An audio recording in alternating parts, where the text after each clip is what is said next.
প্রেতাত্মাদের নামের লিস্ট ভারত থেকে আসবে, রয়ের মাধ্যমে আসবে, এবং আপনারা তাদেরকে অন্তর্বর্তীকালীন সরকারের দায়িত্ব দেবেন। এর মানে এই নয় যে আপনাদেরকে সমর্থন দেওয়ার নামে আমরা চোখের মধ্যে পট্টি বাঁধবো, মুখ বন্ধ করব এবং প্রতিবাদ করতে পারবো না। আপনারাই বলেছিলেন ভুল হলে ধরিয়ে দিতে, আমরা বারবার আপনাদেরকে ধরিয়ে দিচ্ছি।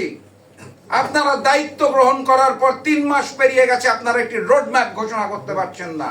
রাষ্ট্র সংস্কার করবেন, কাকে নিয়ে করবেন, কোন পন্থায় করবেন, কবে করবেন, আপনারা বলতে পারছেন না। আপনারা অন্তর্বর্তীকালীন সরকার অলরেডি ভারতীয় প্রেসক্রিপশনে চলা শুরু করেছেন। ভারতের দেওয়া লিস্ট দিয়ে আপনারা অন্তর্বর্তীকালীন সরকারে নিয়োগ দিচ্ছেন। সচিবালয়ের গুরুত্বপূর্ণ জায়গা থেকে আপনারা আওয়ামী প্রেতাত্মাদের সরাতে পারছেন না, প্রশাসন থেকে সরাতে পারছেন না। অন্তর্বর্তীকালীন সরকার নামটাই স্পষ্ট। অতীতে একটা সরকার ছিল, সামনে একটি সরকার আসবে, মাঝের সময় সরকার। পুরা রাষ্ট্র সংস্কার আপনাদের দায়িত্ব নয়। জরুরি প্রয়োজনীয় সংস্কার শেষ করে দেশের মানুষকে গণতান্ত্রিক বাংলাদেশ ফিরিয়ে দেওয়া আপনাদের দায়িত্ব।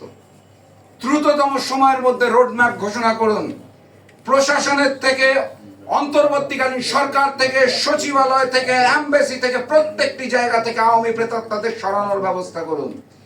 যদি মনে করে থাকেন বিএনপি, জামাত, জাকপা, গণ অধিকার পরিষদ এবং অন্যান্য সকল রাজনৈতিক দল, সকল রাজনৈতিক জোট আপনাদের সমর্থন দিয়েছে দেখে দিনের পর দিন, মাসের পর মাস আপনারা কালক্ষেপণ করবেন, আওয়ামী লীগকে পুনর্বাসনের ব্যবস্থা করবেন, ভারত এবং রয়ের গোলাম হয়ে যাওয়ার চেষ্টা করবেন, বাংলাদেশকে আবারও ভারতের করদ রাজ্য বানানোর চেষ্টা করবেন, এবং আমরা চুপ করে বসে থাকব, তাহলে স্পষ্ট ভাষায় বলে দিতে চাই, কথাবার্তা পরিষ্কার, রোডম্যাপ ঘোষণা করে নির্বাচনের ব্যবস্থা করুন।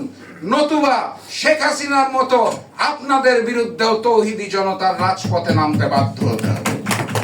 সংগ্রামী সাথী এবং বন্ধুগণ, বক্তব্য দীর্ঘায়িত করব না, অনেক জাতীয় নেতৃবৃন্দ রয়েছে, তারা বলবেন। আমি শুধু স্পষ্ট ভাষায় বলে দিতে চাই, এই নতুন যে সূর্যোদয়ের স্বপ্ন আমরা দেখেছিলাম, সেই স্বপ্নকে আর বিলীন করবেন না। প্রফেসর মোহাম্মদ ইউনূস, আপনাকে আমরা শ্রদ্ধা করি, সম্মান করি। আওয়ামী প্রেতাত্মাদের আপনার চারপাশে রেখে আপনি যে স্বপ্ন দেখছেন, বাংলার হাজারো শহীদ যে স্বপ্নের কারণে রক্ত দিয়েছে, সেই স্বপ্ন পূরণ হবে না। অতএব এখনো সময় আছে, নিজের ভুলগুলোকে উপলব্ধি করুন, ভারতীয় প্রেসক্রিপশনকে বাদ দিন, সাচ্চা জাতীয়তাবাদ এবং ইসলামী মূল্যবোধে বিশ্বাসী হয়ে বাংলাদেশকে সামনের দিকে এগিয়ে নিয়ে যাওয়ার চেষ্টা করুন। আপনার সাথে আমরা ছিলাম, থাকবো। কিন্তু যদি অন্যথায় হয়, আন্দোলন চলছে, ভোটাধিকারের আগ পর্যন্ত আন্দোলন চলবে ইনশাআল্লাহ। সেই দিনের স্বপ্ন রেখে আজকের মতো বিদায় নিচ্ছি। বিজয়ের পথে যাত্রা শুরু, জীবন অথবা মৃত্যু। আসসালামু আলাইকুম।